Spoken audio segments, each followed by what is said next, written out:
It's the end of October, and the temperature today is just going to be for a high of 45. So we know winter is on its way.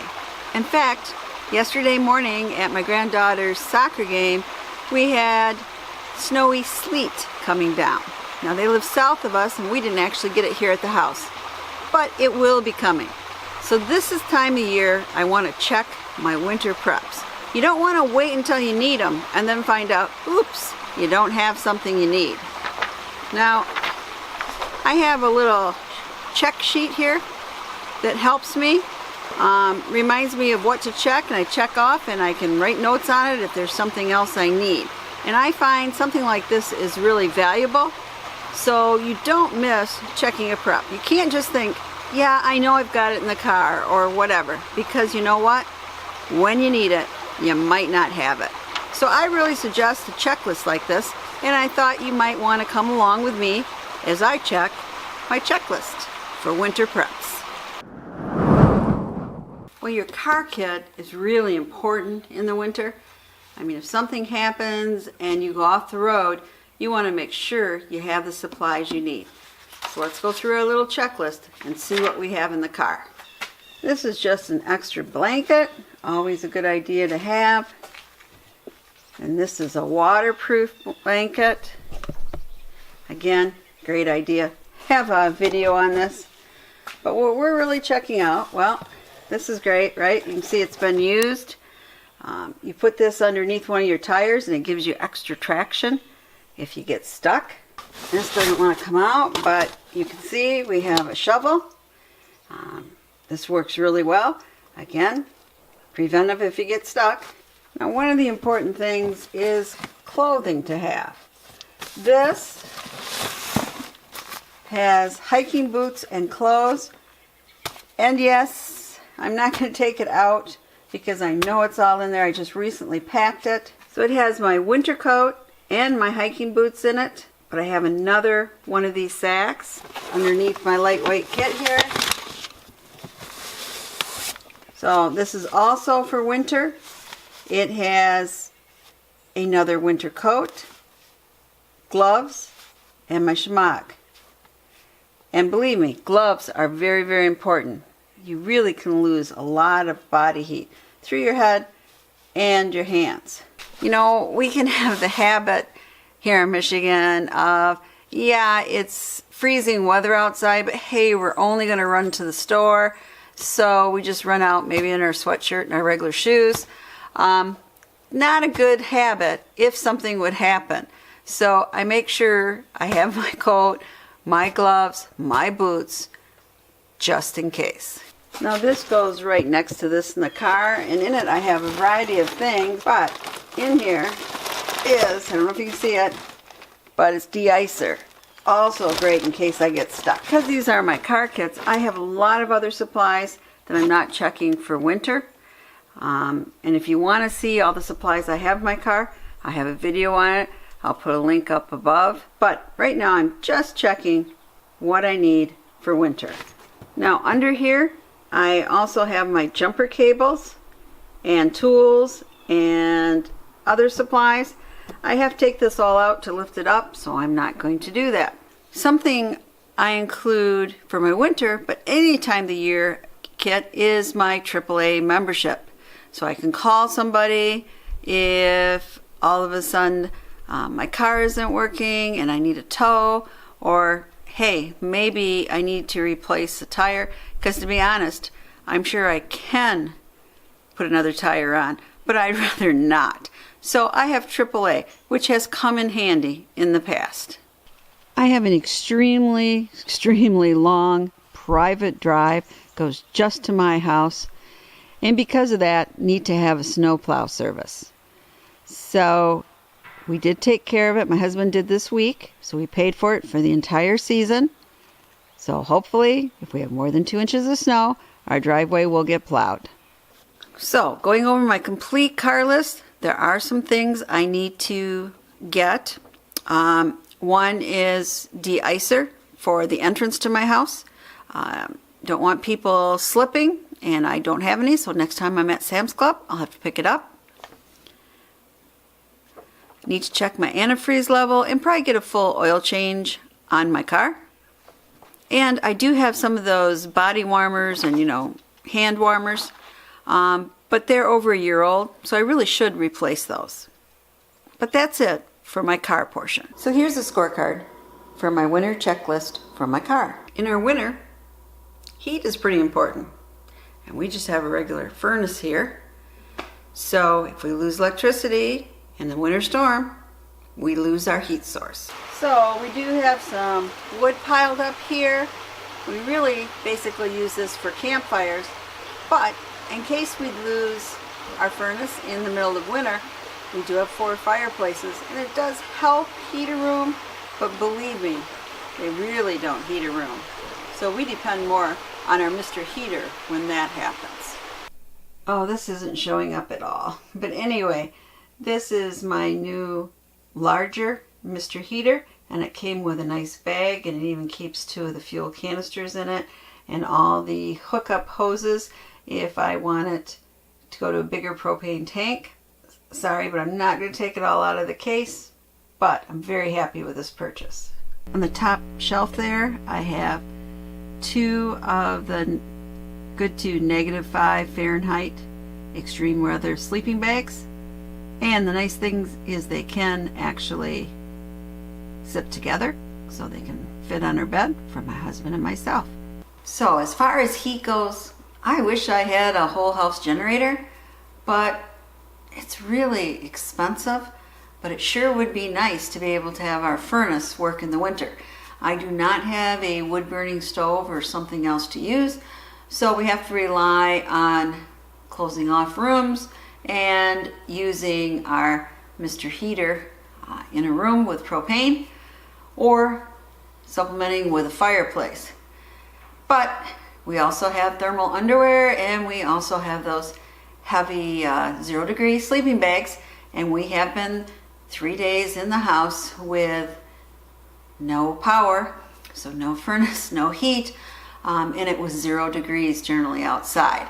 And you know what? We survived. On the 3rd day, we were seeing our breath, and it was cold. And most of the time, we just kind of hardly did anything. You just kind of cocooned, and that was it. So it would be great to have another heat source. But at this time, I really cannot afford a whole house generator. If anybody else has some other suggestions, I would love to hear how to keep the furnace going in the winter, which is gas, but your fan system and your ignition depends on electricity. Here's my scorecard for heat. So being able to cook and prepare our food is important in any emergency. So let's see what I have on hand to help in a winter emergency. I have a gas stovetop. And so this would be my number 1 thing I would use if I lost my electricity, because I can still cook on my stovetop. That's my Camp Chef stove. Use butane for that. And you can see right below it, it's another old camp stove. So we have plenty of those. And on the shelf, it kind of makes, the lighting here makes it hard to see, but I have a lot of Coleman propane fuel and quite a few of the butane cans. And these can be used for the Camp Chefs. So cooking is not one of my real worries for the winter, because in addition to the gas cooktop, we have the grill, and I have plenty of propane for that. I have camp stoves that use either propane or butane. I have those little Esbit. I have a fire pit outside. Anyway, a variety of cooking methods. So really, I'm covered on that. Here's my scorecard for cooking. You know, water, we kind of take it for granted. But preparing for emergencies, it's our number 1 prep. And winter is no different. So a couple years ago or so, I had installed a manual pump downstairs. Even if we lose power to our well, I can still draw water to the basement, and this definitely helps flush toilets and can be another source of water if needed. Okay, hopefully I got it done right. Yes, look at that great muddy water. And that's what it always comes out like in the beginning. So you want to do this for a while. And then eventually you get clean water. As you can see, it's starting to get cleaner and cleaner. There it goes. So it's working just fine. Test completed. So in my prep room, I do have some bottled water. Usually I have about 4 of these 40 stacks. So I probably need to get 2 more. So as for water, you know, I do have that little bit of bottled water downstairs, but we do have that manual pump, so I can get water when I need it. I also have a bucket system with ceramic filters to be able to filter water if needed, and I have a variety of personal filters. So hopefully we're covered on water. Here's my scorecard for water. So here's the lights out kit, and it's great for, yes, winter preps, but all year long when you have a power outage. And I got a video on this, but this does glow in the dark, and I picked this container because this is kind of fluorescent, so it's easy to see with your flashlight if you need to. And I have it packed to the gills, but we'll want to look over some important things. So, okay, this is nice, little flashlight. These are nice. They're water activated emergency lights, something different. Some more of those body warmers, hand warmers. Again, I probably want to replace these because they've expired. And of course, Mylan blankets. Oh, it's really hard to get everything out. A lot of candles, which you gotta be careful with candles, right? And this is a solar lantern. Oops, can't see that, can you? This is a solar lantern. And I also have, get it out here, this little one. Everything looks pretty good in here. It looks like nothing really has been used. Some more little flashlights. What really comes in handy in a power outage, a headlamp. And these are long stem matches, which is great for starting a fire in the fireplace or even in the fire pit. And I have a bunch of these dollar store candles. As you can see, some of them have been partially used. Let's see, what do we got back here?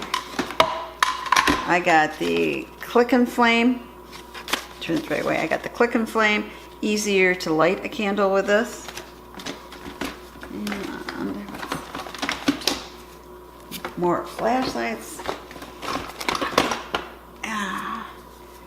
And this is nice. This is, I guess you can't really see, but it's on. But a nice little lantern to read by or carry out when you're going to do the chickens. You know what I'm seeing? I don't think I have my radio in here.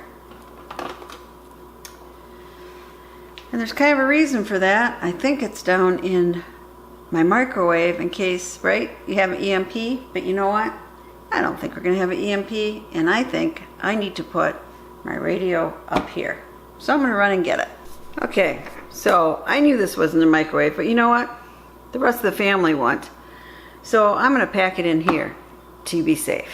So here's my lights out scorecard. So communication is important, again, in any emergency. And our cell phones are very, very valuable in an emergency.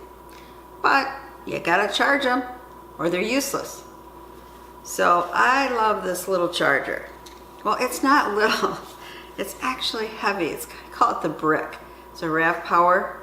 And because mine takes that Type C, it's able to do that, but it's able to do a regular USB charge too. And I believe this will charge my phone up to 6 times on one charge here. And you can charge it on your computer or in a socket. But this could see you through a lot of emergencies. and actually some boredom, because my Kindle loses power pretty fast, but I can use this to power it back up so I can still read the books I have on my Kindle when I get bored. But charger, very important for communication and other charging. As far as power goes, like I said, got my cell phone charger, that big brick, ready to go. It's filled to capacity and it can also charge my Kindle. I have one of those solar panels that can also be used for charging. I have solar chargeable batteries and the solar battery charging kit, and that is fine. And we've already checked on my little generator that will help. I can plug in my chicken water, the electric heater watered, and that generator will mean that I don't have to worry about ice forming on the chicken's water. So that's it for power. Here's my scorecard for power. So I have my winter coat. I have my Tech Light boots, which are very, very warm. If it isn't around 0 degrees though, it actually can get pretty hot wearing them. My Swanee, these are kind of ski gloves, but work great in the winter. My little earmuffs, because I'm notorious for hating to wear hats, but I don't mind earmuffs. And of course, some thermal undies. The one thing I'm missing here is I don't have any, I don't know what you call it. I said ski pants on my list, but just one of those kind of overall type thing you put on, snowproof. And you know, it's great with a coat, so if you want to take the grandkids sledding, you can. But also, if you have to do any work for any time outside in the snow, it keeps you warm and dry. So I need to look for a pair of those. I'll probably be looking in Goodwill, because it's not something I would wear a lot. There's something I'm missing in addition to my boots. I like to keep yak tracks in the car in case it's icy in a parking lot or whatever. When I get out, I can easily apply them to the bottom of my boots and have less chance of slipping. But I can't find my yak tracks, so that is something I have to add. Here's my scorecard for clothing. So I also have to think about my little feathered friends here. How to take care of my chickens if we have a winter storm. Now, if it's just cold, they've been successfully in the winter for 10 degrees below zero with no heat at all in their coop. But the thing that we love all winter long is our heated water. So it's water that plugs in to a socket and we don't have to worry about ice on the water. But we lose that in the winter.